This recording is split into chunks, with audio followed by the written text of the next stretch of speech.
from our Creator certain unalienable rights.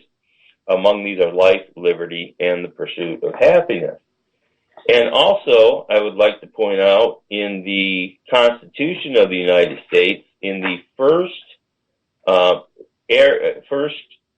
part of the Constitution where it says, "We the people of the United States, in order to perfect union, establish justice, ensure domestic tranquility, provide for the common defense, promote the general welfare," and now listen to this, "and secure the blessings of liberty to ourselves and our posterity."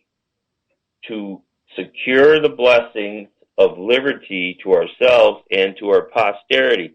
How does our posterity enjoy liberty when they are killed in the womb? So I would say to you today that our posterity is definitely not being allowed the blessings of liberty if they are being killed in the womb. So let's get back to this personhood is just different from the concept of human life. This is taken from an article by Kathy Cleaver. She is a senior fellow for legal studies at the Family Research Council. Previously, she served as chief counsel for the U.S. House of Representatives Constitution Subcommittee and was the pro-life spokesperson for the U.S. Conference of Catholic Bishops. So this lady really knows her stuff. She's a graduate of Georgetown University, and she received her law degree from them. But the proclamation here that it talks about personhood is different from the concept of human life. This is decidedly an unscientific argument. It has nothing to do with science and everything to do with someone's own moral, political philosophy, so that thought that someone may not readily admit it, though someone might not readily admit it.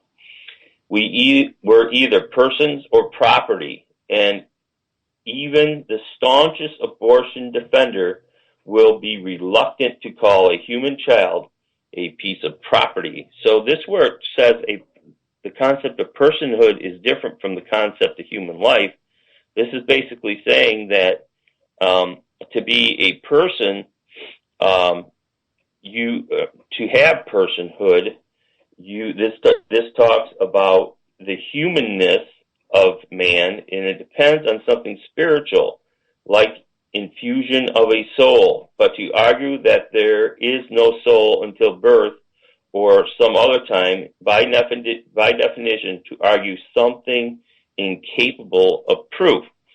Now, I know from reading the Word of God that the child does have a soul and does have a spirit before birth, because we see that the child in Elizabeth's womb, John the Baptist, jumped for joy, basically, when he heard that Mary was with child, because Mary's cousin was Elizabeth, and she was the mother of John the Baptist.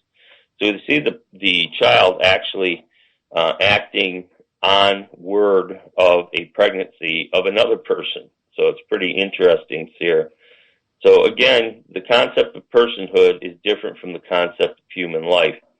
And then they go on to say, right again in that second point, that human life occurs at conception, but fertilized eggs used for in vitro fertilization are also human lives, and those are not implanted, are routinely thrown away. It is murder, and if not, then is this murder? And if not, how then is abortion murder? So they're talking about in vitro fertilization, where they're throwing away eggs and that have not been implanted into a mother's womb, that are not attached to the placenta, that do not have an umbilical cord, that they are in that state. And I would venture to say and this is where I would really need some help. If anybody has any ideas on this, to call in at 561-623-9429 with regard to this issue. Whenever man gets involved in these types of issues and starts creating life outside of the human body, that it causes all sorts of moral dilemmas. And the reason that I say this is that, here they are creating human life in a test tube, apart from using the correct means inside of a mother's womb. If a mother is not able to have a baby through normal conception processes, then man goes ahead and creates a baby outside of the human body. I think this is morally wrong to do this, and I know that this is a controversial statement because many women get pregnant via this process. It's very common today, and there are very few people that are speaking against in vitro fertilization.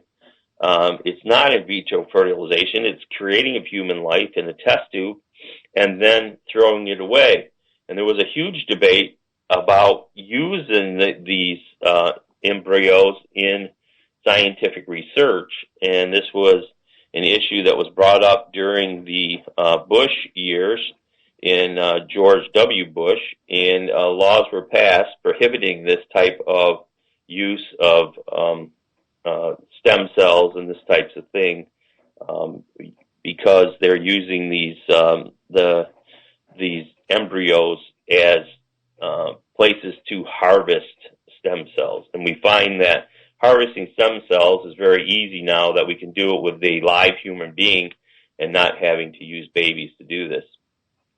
I want to go into the scientific evidence of the existence of human life before birth, and these are scientific facts that are irrefutable, and there is no dispute in the scientific community.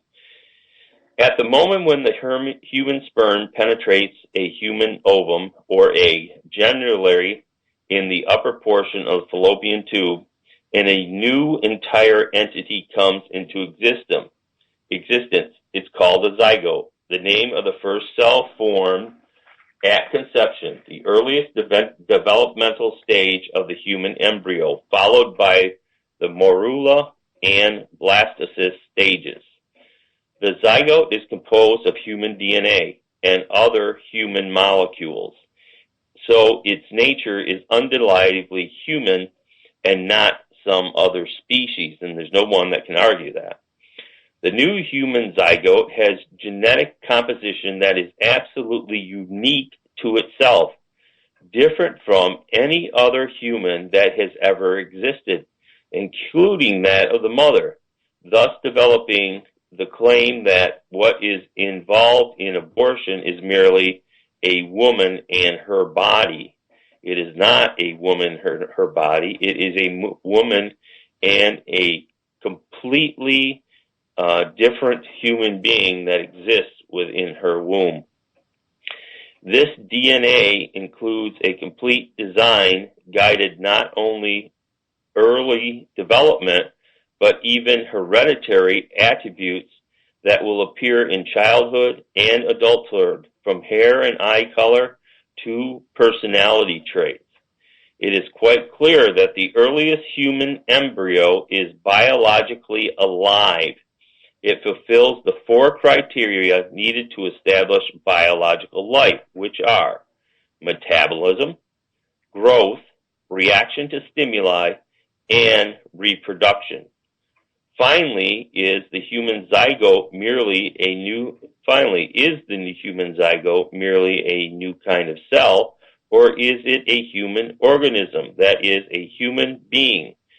Scientists define an organism as a complex structure of interdependent elements constituted to carry on the activities of life by separate functioning but mutually dependent organs. The human zygote meets this definition with ease. Once formed, it initiates a complex sequence of events to ready it for continued development and growth. So we see this scientific argument is very poignant. And we're going to go on with this a little bit. It says the zygote acts immediately and decisively to initiate a program of development that will, if uninterrupted by accident, disease, or external intervention, proceed seamlessly through formation of the definitive body, birth, childhood, adolescence, maturity, aging, ending in death. This coordinated behavior is the very hallmark of an organism. By contrast, while a mere collection of human cells may carry on an activities of cellular life, it will not exhibit coordinated interactions directed toward a higher level of organization. Thus, the scientific evidence is quite plain. At the moment of the fusion of the human sperm and egg, a new entity comes into existence, which is distinctly human, alive, and an individual organism, a living and fully human being.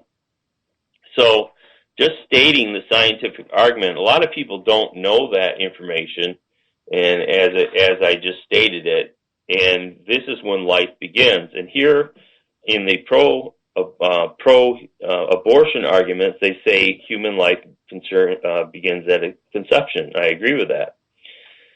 And then it says, but fertilized eggs used in vitro fertilization are humanized, and if they're thrown away, is this murder? And if not, how then is abortion murder?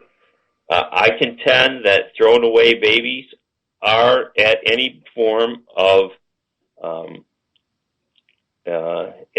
any form of inception, or even in the zygote stage. Here, when the sperm meets up with the egg and they fuse and become one, that these are babies, and if they throw them away, that they are committing murder. And again, I know this is not popular, but this is what the conclusions I'm drawing from the evidence. And remember, evidence demands a verdict. Number 3 argument for abortion. Adoption is not an alternative to abortion. How they can say this, I do not know. But they say this: adoption is not an alternative to abortion because it remains the woman's choice whether or not to give her child up for adoption. So what's the problem with this? It remains the woman's choice whether or not to give up her baby for adoption. Statistics show that very few women who give birth choose to give up their babies. So this is a pro-abortion argument that adoption is not an alternative to abortion. Well, let me just enlighten you pro-abortion people out there. Adoption is a very good alternative to abortion because it allows the baby to live, and it allows the mother to keep her baby if she so chooses. Now, this is, again, part of their argument. Statistics show that very few women who give birth choose to give up their babies. I wonder why. Because it's an actual human being. It is their baby. Therefore, they do not want to give it up for adoption. So, again, how is this a pro-choice or pro-abortion argument? I say it is not because it is a fact that women do not want to give up their babies.